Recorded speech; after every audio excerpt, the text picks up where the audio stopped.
Hello, everyone, and welcome to the inaugural Site webinar series. We're so excited that you've decided to join us. My name is David Slakeis. I'm the current president of Site.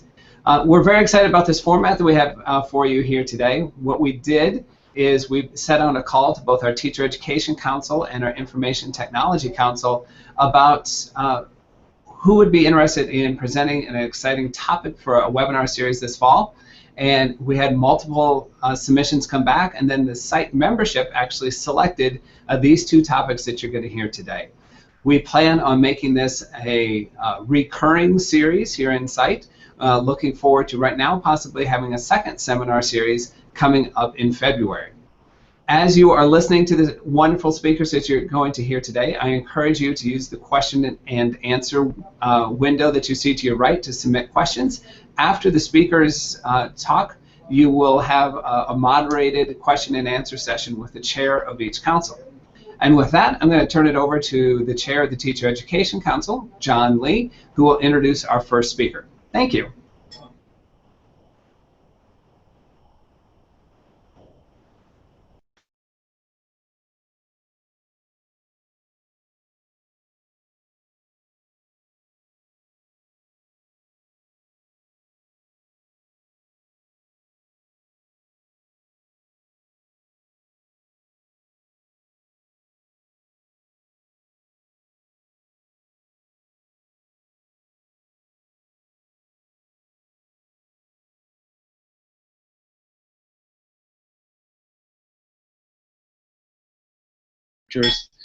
Linda Andreessen and Brett Whitney. These researchers have been working for the past 2 years conducting a very large meta-analysis of computer-based scaffolding in problem-centered computerized learning environments. This webinar will be led by one of the researchers, Mason Leffner. Mason Leffner taught middle school, language arts, and mathematics in an inner-city Phoenix. During his last year teaching, he piloted one-to-one technology Apple grant intervention across the 8th grade of his middle school. It was in this context that he applied for the highly respected ITLS Utah State doctoral program and has been researching now on technology and how it enhances and supports pedagogy over the last 2 years. It's been in the program. His research interests include technology-enhanced learning environments, computer-based scaffolding, and data analytics in the classroom. Joining Mason is Dr. Andy Walker, who is an associate professor and interim chair of the Department of Instructional Technology and Learning Sciences at Utah State University. His research interests include collaborative information filtering for educational resources, technology professional development for in-service teachers, meta-analysis, and problem-based learning. And with that introduction, I turn it over to Mason Leffler.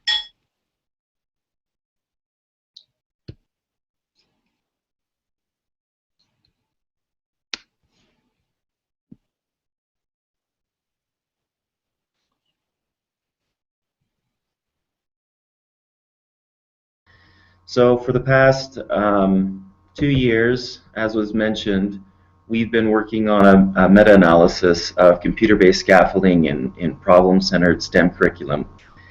And our group is made up of Dr. Brian Belland, Andy Walker, and then also some undergraduate researchers as well as doctoral researchers listed.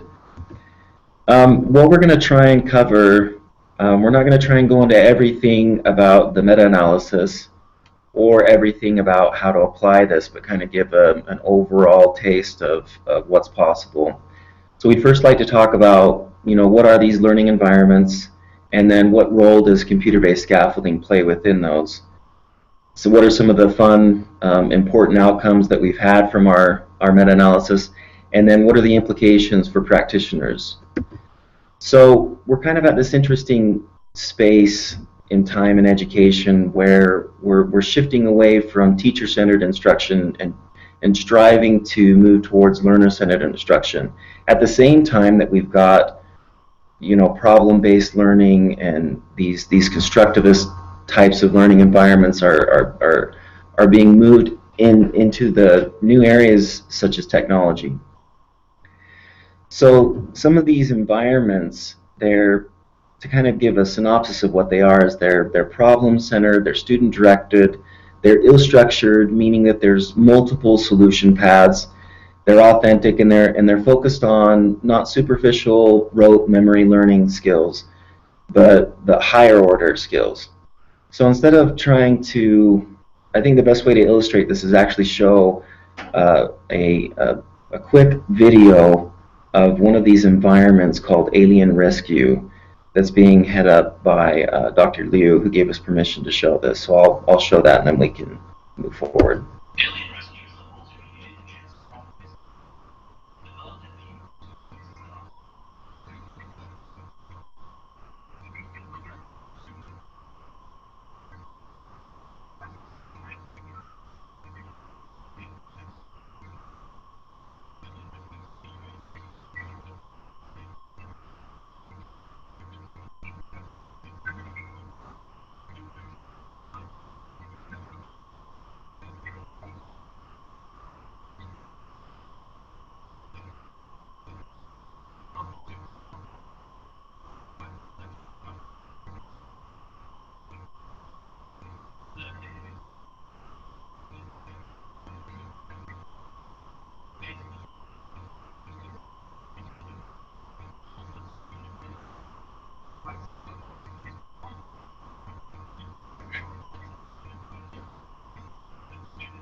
So some of you that are educators probably hear that and all sorts of alarms go off.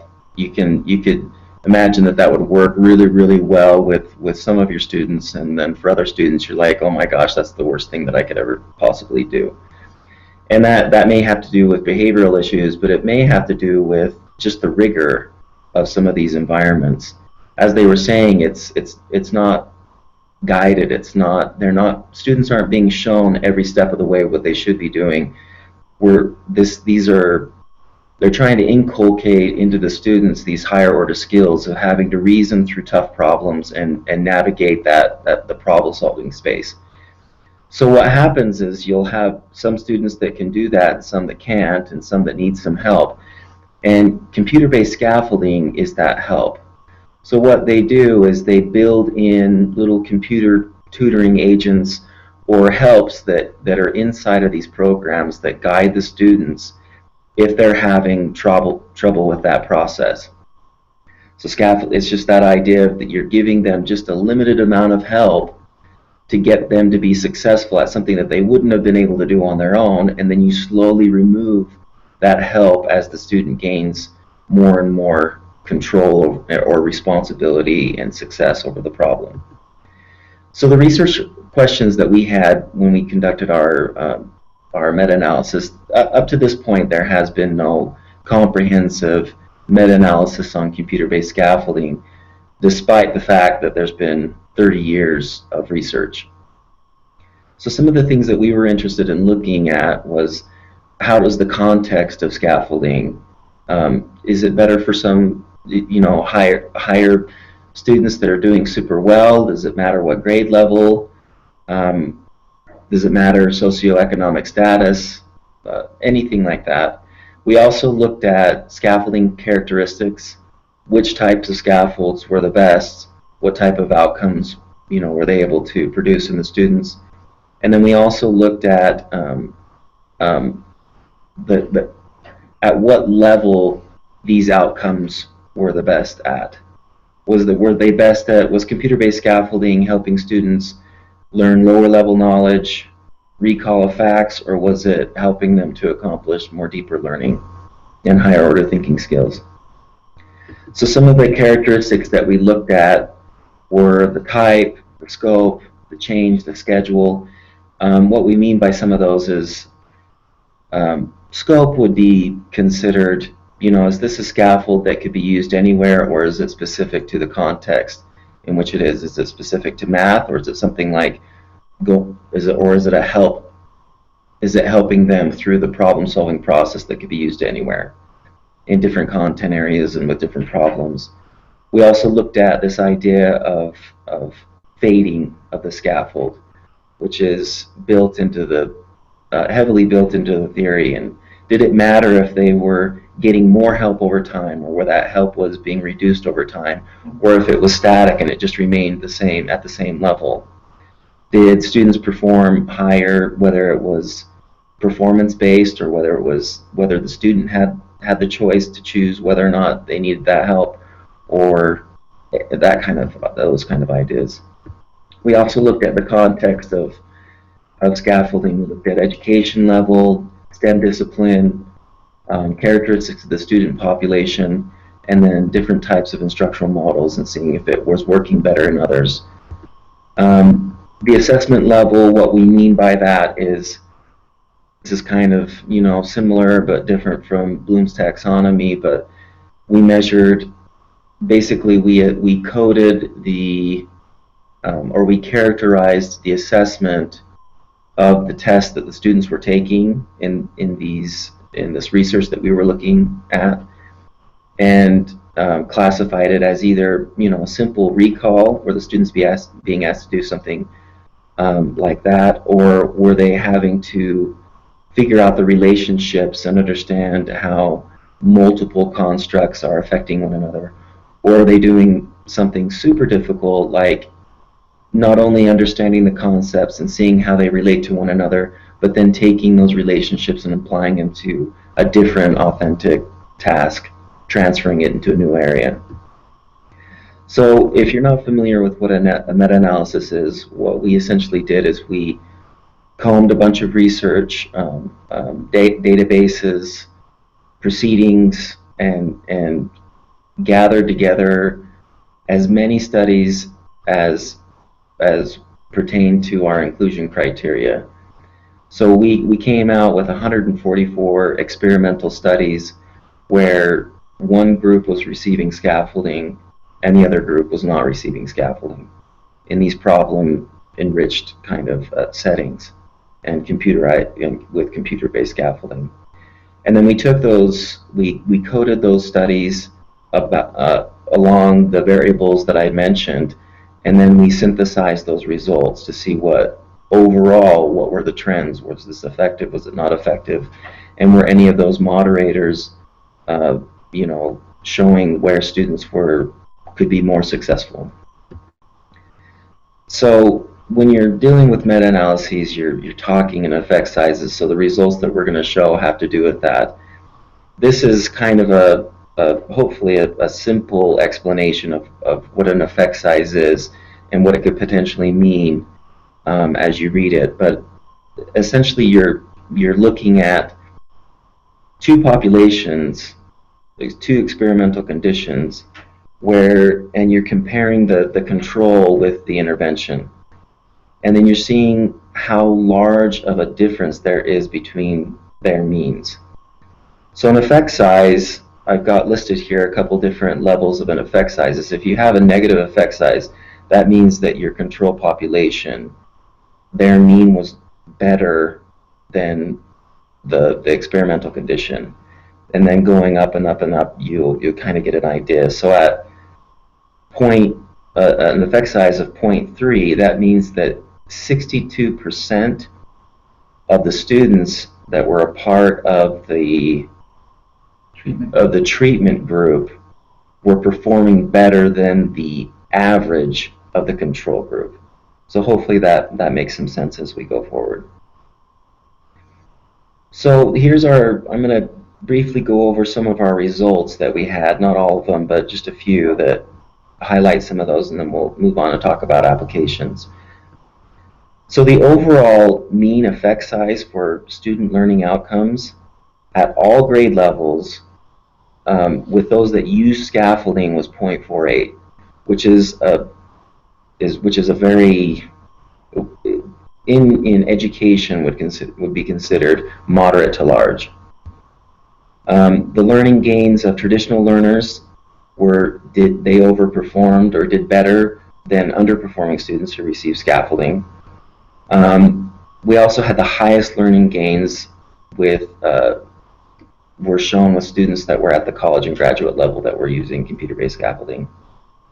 Some of the scaffolding characteristics that we learned about was that students do better when the scaffolding is fixed, meaning that they are not in control of it and that it's happening at certain stages where they may be having difficulty, and that the program was designed to kind of give them that help at that point. Also, performance-based, meaning that the scaffolding was being changed or moderating. It was being moderated by the student's performance.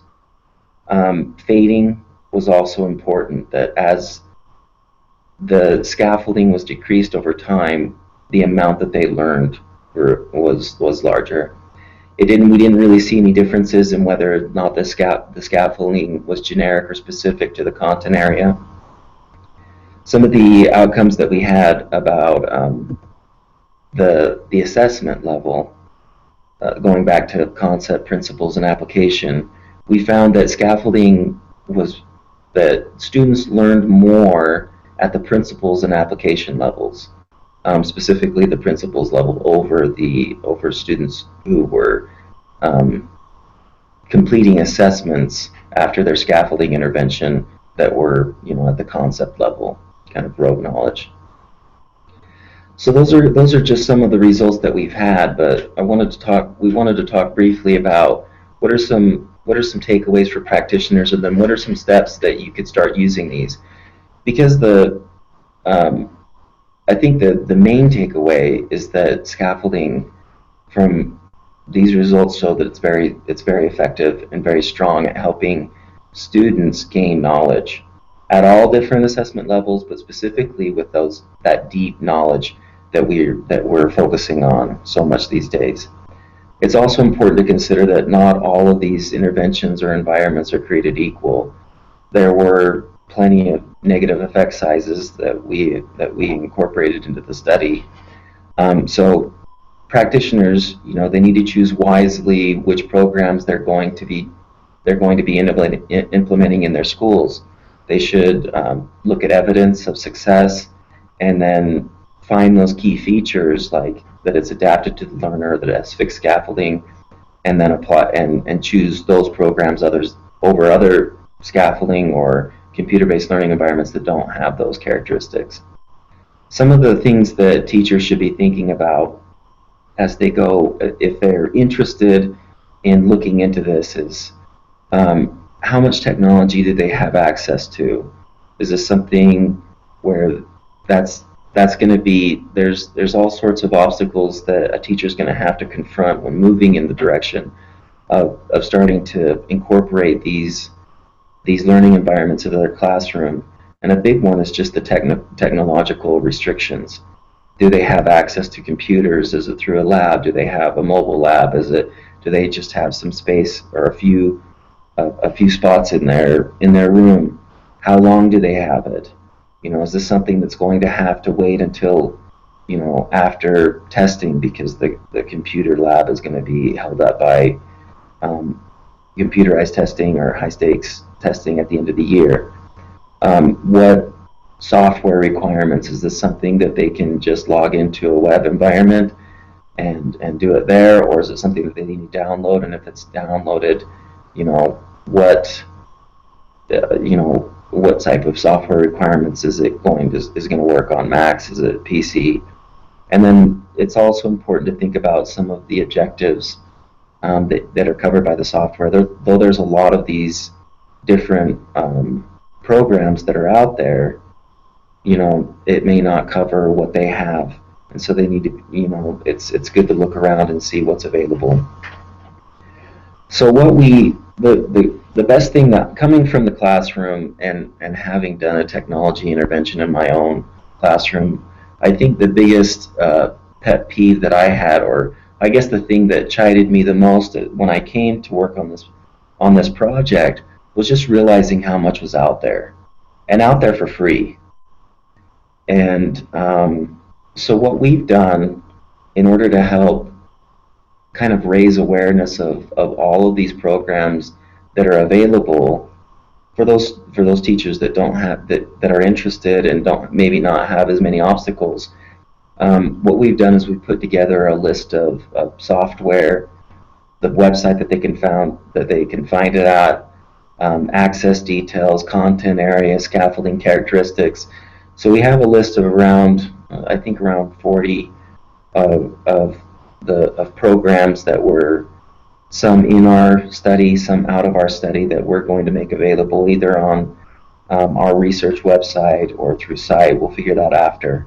But here's a couple examples of just, these are some of the programs that we use that did have positive effect sizes and are offered for free. You know, you can just go to these websites and either it's hosted there where the students could just log in and start using it, or they could download it very easily.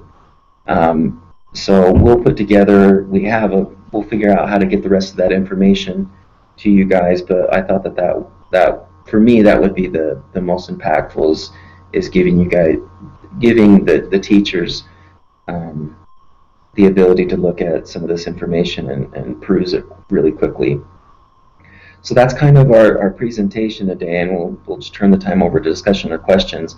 But we did want to mention that this was funded. This was a National Science Foundation funded grant through the Reese grant, and we appreciate that. And if you have any further questions after, you can call or email or get a hold of us at brian.belland@usu.edu.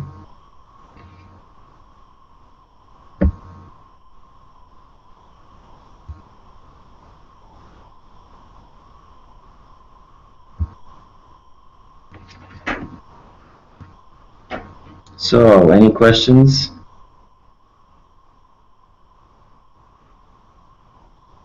Uh-oh. John, you're muted.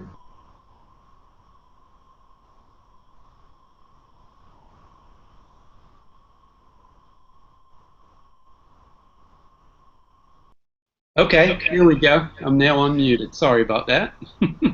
Thank you, Nathan. That was great. And I appreciate, and I guess Andy is sitting next to you. So thank y'all both for your really good work. I mean, this is exciting stuff that's going to help all of us in the field. SITE, as an organization, has researchers, practitioners at the university level, and I think we're all going to be really interested in learning more about this. And also really appreciate the offer to put some of these materials up in a place where we can all access it, whether it's the resources that you're suggesting or, of course, the published work as you start to roll publications out. We'll see if some questions roll in, but while we're waiting, I have a couple. I think one of them, an important question to ask, or something I think that our viewers are going to be interested in knowing more about, is the research methods, particularly having to do with the selection criteria for the studies that you looked at. I think you said you had 144 empirical studies that you looked at. So what were the criteria for your selection? So what the inclusion criteria, they had to have a control population, and it had to and an experimental condition, because that's how we quantified the effect sizes. So that was a big piece that excluded a lot of work. Though there are these programs and other content areas, we didn't look beyond anything. There's plenty of argumentation software programs that help students collaboratively, put together scientific arguments and things like that, but we didn't include any of those studies because they weren't specific to STEM content areas. So those were a couple areas. The process that we went through is we went into, I think, somewhere around 9 databases with our specific search terms involving synonyms for scaffolding of various forms. And then there were a couple areas, mathematics I think was one. Engineering. That wound up being a little bit light, where we identified some key journals and did some by hand searching to pull some of that literature. In terms of the methodological bar, it was actually set pretty low, and there are varying opinions in the meta-analysis community. Some would argue you need to only go for randomized designs. Our view was that particularly in educational research, we get a lot of quasi-experimental designs with intact classrooms, and it was more important for us to represent that full range of research. But that was one of the things that we looked at carefully, was the relationship between methodological rigor, whether it was the research design or the validity and reliability within the study, and its relationship to some of those outcomes. Okay, so they're all STEM related technologies. Was there any consideration given to the type of technology? Obviously, it's a very fluid sort of environment, so depending on how far back you go in the research literature, you're going to get some platforms and technologies that are not supported anymore. So I guess the short of it is, was access an issue? I mean, are you looking at only research on materials that are available now, or are there generalizable things from the scaffolds that you think you can say in the analysis? Yeah, I think our goal was, we did include stuff that you probably could not access at this point in time, whether it's because it's a very dated technology, or they were looking at really cool point of contact scaffolding systems. So some people are working in museums or library spaces, and they're using like a Microsoft Surface table or a custom built proxy for a circuit where the human is interacting with the circuit, maybe completing a circuit. And this is really cool stuff, but it's probably not something that you could bring into the classroom. Our view was more to look more widely at what is and is not effective.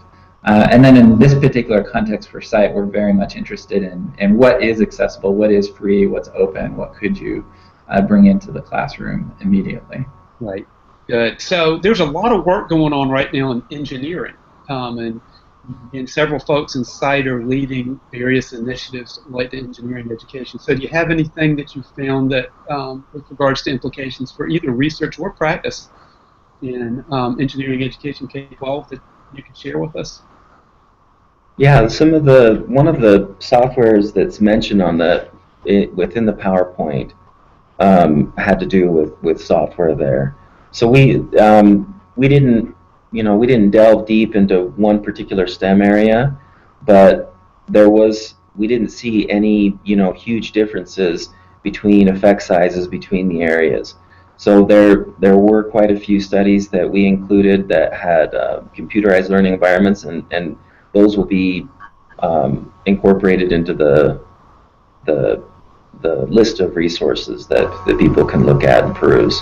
I will say I know a lot of engineering education is deeply involved in project-based learning, and in terms of the pedagogies, that's one that actually stood out and did very well. So I think engineering educators who are aligning themselves with project-based learning and doing scaffolding, because that's the context that we're playing in here, are probably among some of the highest effect sizes that we observed as part of our study. Interesting. All right. Well, this is great. We really appreciate you all sharing with us. Of course, STEM education is very important and gets a lot of attention.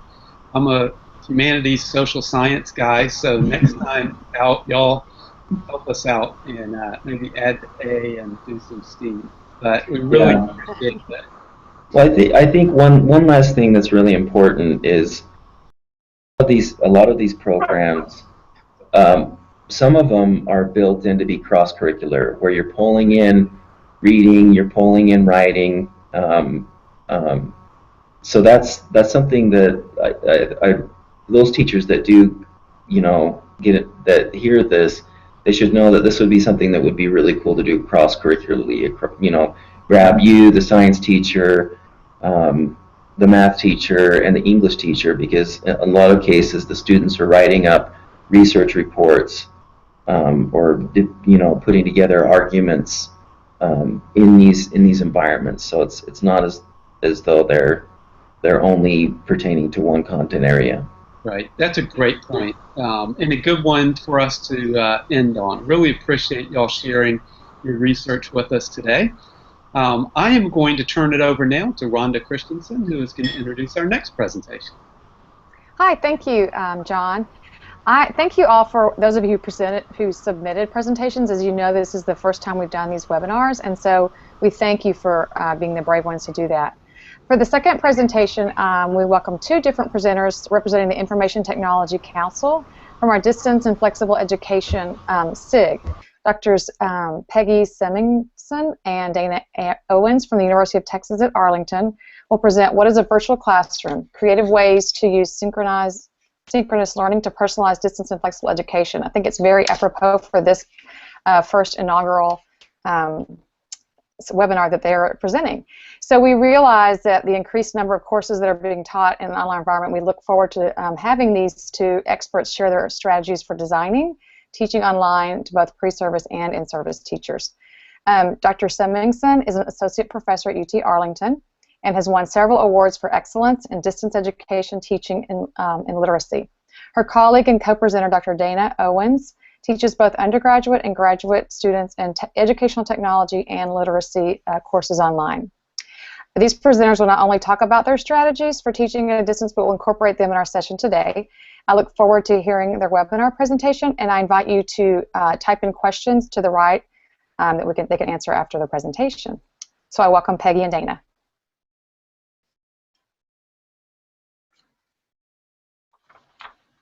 Slideshow, and can you hear us?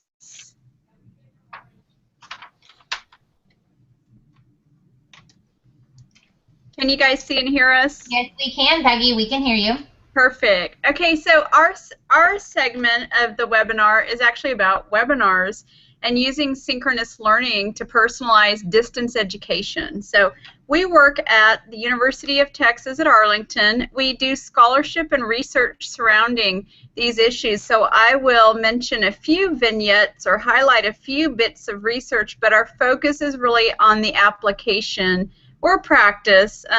This tool has been around for decades. It's been used in business, it's used in health, telehealth, but it's not widely implemented in education. So just to introduce our topic, again, synchronous learning with a focus on video conferencing is used in many contexts. And so again, it's sort of new and emerging, if you will, for education and especially for teacher education. As you know, teacher education needs and requires a lot of demonstration, application activities, and these can really be done effectively, modeling, for instance, through video conferencing. So that's why I chose to implement it. I teach a methods course, and I really wanted my students to see and hear me as I presented strategies and techniques. So we'll ground it in research and a couple of useful frameworks you may or may not be familiar with, such as community of inquiry is one, and then we will share a few concrete tips with focus on concrete. We've both been teaching, Can I pause you to have you share your slides so that we can view along with you? We only see your picture. Oh, okay. It says I'm presenting. You can't see my slide. Okay. Apologize. Okay. Let me pull it back up. Give me 1 second. Okay, can you see it now? Yes, ma'am. Go ahead. Perfect. Okay, so again, just to reiterate, our program has been entirely online in literacy studies since 1999, which goes back a ways. So we've really been implementing synchronous learning the past several years, and I've been doing research on the use of synchronous learning. We're a bit unique in that we have course sizes upwards of 200 students to 300 students and up. And so this has been, personalizing learning in that context has been essential. So we're both active researchers, regular presenters at site conferences, and we both have participated in a professional learning community sponsored by the university. So we're getting a lot of support through our university for professional development. You've already done our bio, but I'm just very interested in bringing synchronous learning into my teaching in higher ed. Dana is an educational technology specialist. She's also a literacy specialist and brings both of those strengths. So I can't see the other end of this, but just, I want you to think about, do you have experience with synchronous learning? And then do you have experience with digital mentoring? Those are the two areas I'll speak about right now. Okay, just a tiny bit about research. So this session, this thinking about synchronous learning is really grounded in the community of inquiry framework, which is threefold, and I draw on ideas from Garrison, Anderson, and Archer and colleagues. And there's three parts to the community of inquiry. So we have the teacher presence, the social presence, and the cognitive presence. Synchronous learning can touch on all three of these, and there has been research showing that the social presence, or the ability for students to know and trust one another, is increased with the use of synchronous learning. And tools that have been implemented to increase this have primarily been video conferencing. And so I'll mention a bit more research in just a second. The defining synchronous learning can vary. So, for instance, Twitter could be considered synchronous if you're engaged in a Twitter chat, something as simple as chat. Or instant messaging is also considered synchronous because it can happen in real time. Video conferencing and web conferencing are kind of essential components of synchronous learning because you have the audio and the video, and that can enhance personalization of learning. So just a few research highlights. In these technology-enhanced environments, that learners have been growing with their expectations, and they kind of expect now on-demand, anytime, anywhere learning and high-quality instruction. So just blasting out emails and doing, business as usual is not an expectation anymore, and I think that's increasing. So that's highlighted in the first kind of point here. Another really interesting point that will resonate with us intuitively is that technical quality is really key to the student's experience of the synchronous session. If audio quality is missing, the quality of the session is basically destroyed. And so if you have good audio quality, the video quality isn't as essential, but it really starts with the audio. That's really key to students' perceptions of synchronous learning. I mean, it has to be good quality content too, but the basics are with the technical quality. So that's the starting place, is getting your audio set up and working. Another research highlight is transactional distance theory. So connecting via video and audio in real time has the capacity to bridge distance, the gap that exists with distance learning. And then I've mentioned community of inquiry framework. Let me give you a very brief reading list that has helped me, it's helped us to really think about distance ed and using synchronous learning. So the first book is kind of a how-to book. It's a Wiley Publishing, and it's called Great Webinars, Create Interactive Learning that is Captivating, Informative, and Fun. And synchronous learning can be fun and interactive. The second book is really helpful in terms of getting started, what to say, what to do, kind of the discourse and dialogue that surround the actual live session.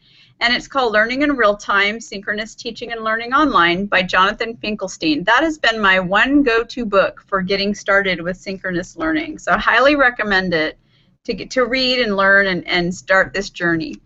The third is a research article by Murphy and colleagues, and it defines synchronous learning into 3 sections. So we've got mentoring, coaching, and facilitating, and it breaks down what those mean. So mentoring would be guiding with advice in teacher ed. That's usually drawing on our practitioner experience. In coaching, you're encouraging, you're nudging people along with their thinking. And facilitating would be setting up the session itself. Facilitating is almost like tech support during the session. And with synchronous learning, tech support is huge and crucial because things break down, things don't work, things go wrong, people can't hear. the audio doesn't work. And so that is an essential component to distance mentoring or distance learning. And then a new book hot off the press is by Randy Garrison, and it's Thinking Collaboratively. It's just a good basic framework for these sessions. And so I'll mention, there's different ways to use it. Most people think of large group webinars, but I would encourage you to also consider mentoring students, especially graduate students, one-on-one. So I have done one-on-one mentoring. I have some research articles about that, including a site publication focusing on how to structure digital mentoring one-on-one sessions. And we have found structure is key. So we created a PowerPoint for each session, even though it was a one-on-one situation. And the structure of that PowerPoint really helped to facilitate the coaching, the mentoring, etc. that took place during that. So digital mentoring is one-on-one coaching and mentoring. And so I'll share a tiny small transcript that shows you the types of interactions that can happen during a one-on-one session. So I had a graduate class where each student received 5 mentoring sessions across the course. It was very in-depth. We really got to know each other, and I would say that it was true mentoring. We used the whiteboard space to show the PowerPoint. We had audio going, of course, and most of the time we used video so the students could see and interact. And we used the chat window when I wanted to share, for instance, websites. So here's kind of what it looks like. This is a screenshot. The student is not on here for anonymity. But I would guide them through some highly reflective thinking, for instance, using the habits of mind. If you're familiar with cognitive coaching, we implemented habits of mind to sort of structure the conversation so that we weren't just hanging out and talking, so to speak. So I'll just read a little bit. Here's my one vignette. So I'm guiding, I'm coaching, I'm mentoring. Not a lot of facilitating here because we had used the technology a little bit at this point, and I'm mentoring and sharing with her by sharing my desktop, kind of like I'm doing it right now in this session. I did desktop sharing to show her the library databases, to show her and model for her how to use the library databases. And so I asked her, have you gotten on the database? And she said, yes, it's a lot of information. She showed me or told me what she's done so far. And then I realized I needed to show her some more information, and I pulled up my screen sharing option and showed her how to go through the library databases, and she was impressed with that, and she said, oh, neat, that's cool. And I said, did you go to eJournals? No, and she said yes, and so I was able to give her some targeted feedback, if you will, that was highly personalized to what she knew and didn't know. It was not generic instruction. And so then we kind of concluded this little segment of this, I think it was a 30 or 45-minute video conference. She says, I found some articles, and then I went through and showed her some different databases that she could use. And so she actually gleaned and learned something from this session. And I'm asking her just open-ended questions. Have you used these before? Have you thought about these before? And so what I encourage people to think about is, how can digital mentoring be used? Now, remember I said we also have classes with 200 people. This isn't possible. You'd have to maybe have coaches or teaching assistants help you. But think about how this could be used for tutoring, how this could be used at the university level for tutoring freshmen or students maybe who need some support. Think about how this could be used with PhD students or graduate students in smaller classes. And then think about, what do you need technology-wise to start this? What do you need to structure in your own course? So digital mentoring worked for me to personalize and deepen learning through using the Synchronous tool, Blackboard Collaborate. A couple of things I want to mention before I turn it over to Dana is I sent the PowerPoint out ahead of time to students so they had that structure to reflect and think about before they joined the live session. Then they weren't so on the spot with me. It was less intimidating for them.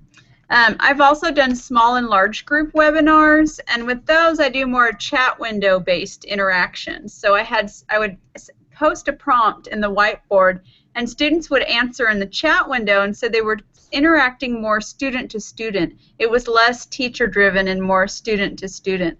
I also got a tip from the Jonathan Finkelstein book, and he talks about the importance of informal exchanges. So I used things like LOL, and I would use emoticons, and he said use emoticons liberally, like use them a lot, and so that you have that informality to the synchronous session along with your academic focus. So again, those books that I mentioned are really helpful to rethinking how you teach. It's quite a bit different on the synchronous session. And I'm going to turn it over to Dr. Owens. Can you guys still hear us? Yes, Dana, we hear you great.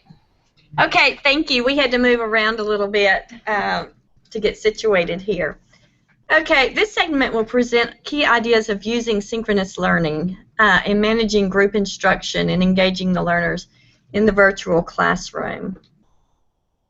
The first thing that you need to do is plan ahead. Your students need to schedule your webinar schedule as early as possible so that they can make arrangements in order to attend. Because these are online classes, we don't have certain times when they are scheduled to get together as a whole.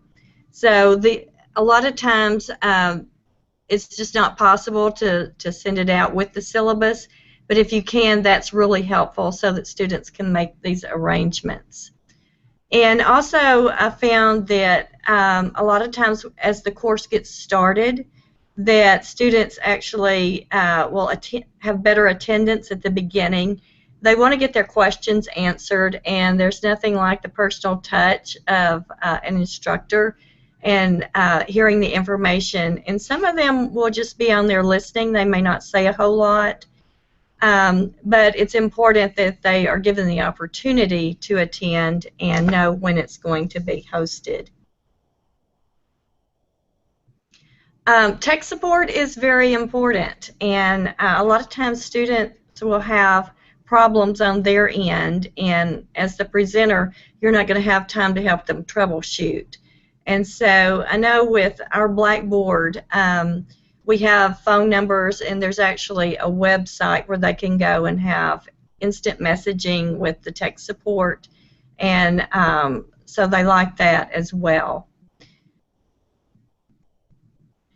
Getting back to the webinars themselves, on that first webinar, be prepared to discuss the syllabus, and as Peggy was mentioning, it helps to have a PowerPoint. That sort of keeps everyone focused. It's also helpful if you give them a walkthrough on Blackboard. There are always some who have never used Blackboard before, so if you just show them where everything is, the assignments, the discussion boards, and then start taking questions from there, it's very helpful. You may want to have webinars just that are question and answer sessions over assignments or whatever, or it could be that you just set aside like the last 5 to 10 minutes for student questions. They always come up with questions that I don't anticipate, so it's good for them to have that time. As I mentioned earlier, students have to schedule to work their time schedules around the webinars, and I tried holding them in the daytime, and that really doesn't work. Most of my students, our students, have full-time jobs. Maybe they are attending class or whatever in the daytime. So I have very, very poor attendance when I tried to hold them in the daytime. So they're held at night, and it helps to vary the nights of the week just so more students can have the opportunity to attend. Some of them already have things scheduled where they can't attend on Monday nights. But if you change up the nights of the week, then everyone gets to participate sooner or later, usually.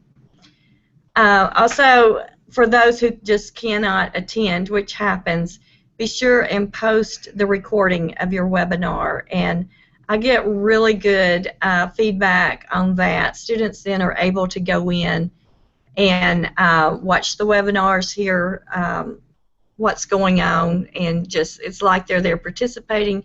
They just can't interact with it, and they do use that and find it very helpful. Okay, cool. Thanks, Dr. Owens. Our contact info is here. I want to mention I have a big YouTube channel that I use. Sometimes I'll send my students videos ahead of time, and we'll talk about the videos on the webinar session. And Dr. Owens also has her email there, and we'd be happy to hear from people with questions. I wanted to add one more thing. I'm doing qualitative research right now on student reflections and perceptions of the different webinar sessions, and also different perceptions of the one-on-one video conferencing. So I have data analysis in progress, so stay tuned for more information on this. Thank you, Peggy and Dana. I appreciate that. I think that we see in the university system that more and more classes are being taught online, and not all people do a very good job of it. Sometimes it's more like a correspondence course, so I appreciate the strategies and guidelines that you provide for all of us. I wonder if you have done any research on the levels of engagement. I know you have really large classes, so I wonder if you've done research on the levels of engagement, success, and satisfaction in the course. No, I think a survey would really get at that, though. Do you guys think so? Mine is more qualitative, looking at what was useful, what resources were learned. I have some questions they answer after each webinar, and I can send that template to anyone. But it's like, what did you learn? Recap. What resources did you learn? And that's accountability for me to make sure the synchronous session was purposeful, not just another lecture. And then I asked them about how did they participate in the webinar, you know, and that can be they engaged with the chat window, or they took notes, or they did small group. And that's their accountability. And then the fourth question is insightful to me, kind of as research, is what were your perceptions about the technology? And so kind of this meta reflection about, I didn't like the video, or it was just too much sensory overload, which is a common theme with people who are new to Synchronous, is it's just too much information all at once. I like the multiple things going on, and I'm able to attend to them all, and that's a skill, I think. So again, my feedback from them is much more qualitative at this point. And also, on my course evaluation, students will include things about the webinars. And it's really funny, a lot of times, even if they don't attend, they like the idea of having them. Mm-hmm. Mm-hmm. Yeah, it's outreach and effort on our part. Right. It's really helped. There's always a few that are like, it was a waste of time, you know, and we can't do much about that, but for now, it's the best effort. Great, thank you. I know that you both mentioned you have 200 to 300 students in one course. I wonder how you could manage the on-demand of that many students. I'm not sure. It's a good question. I used to make them required. Now they're optional, so students are sort of motivated to attend. They sort of self-select. And a key point of research is keep your group small. I can't say what number that might be, but I would say under 20. Once had 100 students on it, and it got nuts. And so it's just not as useful. Small group breakout sessions are possible in most synchronous platforms, and with structure and with guidance, small group can be really helpful. And also, have you done research on learning, how people learning in this environment, some people who are ready for it and others that aren't? I know that some people do well with independent kind of work and some don't. Depending on graduate and undergraduate students, I think that can make a big difference. What do you think? Yeah, what do you Definitely. think?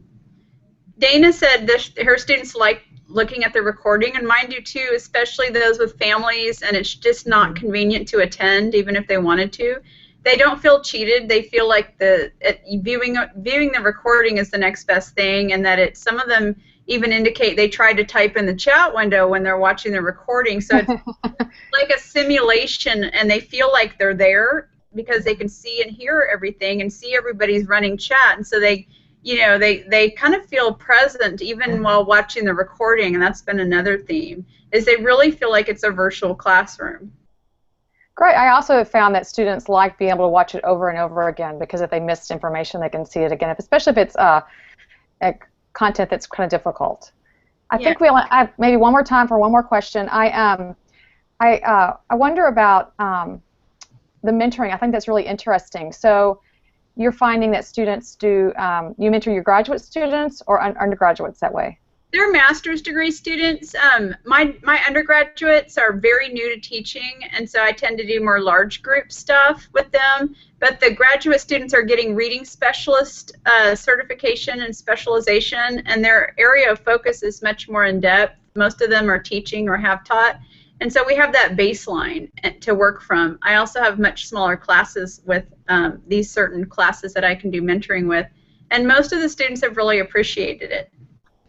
Great, thank you. I really appreciate y'all's expertise sharing it with us, and I hope you'll continue to present at site. The call is October 21st, deadline. Back over to you, David. Okay.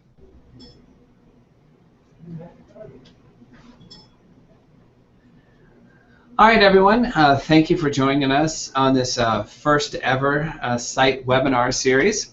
I want to make particular thanks to the presenters today for being willing and able to join us today and to be the pioneers here on our series here and put themselves out there and lead this charge for us. Also want to thank Jordan and Sarah back at AACE and Site for helping us out with the technical aspects as we go. It may not have been perfect, but I think people got the gist of what everything was going on. And as we continue to roll out this series, we'll just get better at it as we go. As Rhonda mentioned, we have the first call for the site proposals is coming up and closes on October 21st. There will be a second call that will close later in January. So if you don't think you can get a paper or proposal ready by October, you will have another chance. We look forward to seeing all of you at site, and I want to thank everyone for joining us today. Thank you.